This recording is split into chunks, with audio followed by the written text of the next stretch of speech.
আসসালামু আলাইকুম। আজকে আপনাদের একটু শর্ট আমি কয়েকটা কথা বলবো। অল্প কথার মধ্যে একটা শেষ করব যে বাংলাদেশে ব্রেন সার্জারি কতখানি নিরাপদ।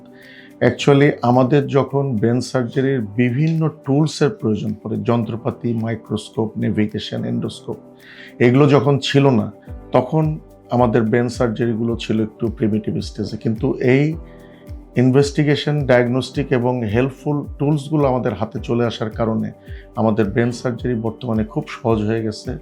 ইভেন আমরা ব্রেন টিউমারটা ব্রেনের কোন জায়গায়, কোন ফাইবারের ভেতরে, কোন নার্ভকে ইনভলভ করছে, কোনো ব্লাড ভেসেল এটার ভেতর দিয়ে গেছে কি যায় নাই, পাশে কোনো blood vessel, important blood vessel আছে কিনা, সেইগুলো ক্ষতিগ্রস্ত হবে কিনা, কোনো নার্ভ ক্ষতিগ্রস্ত হবে কিনা, মগজের যে কাণ্ড সেগুলো ক্ষতিগ্রস্ত হবে কিনা, এগুলো সব কিছু কিন্তু আইডেন্টিফাই করে আমরা ব্রেন টিউমারটা সার্জারি করতে পারি। সুতরাং উন্নত বিশ্বের মতোই বাংলাদেশে ব্রেন টিউমার সার্জারি এখন অনেকটাই নিরাপদ।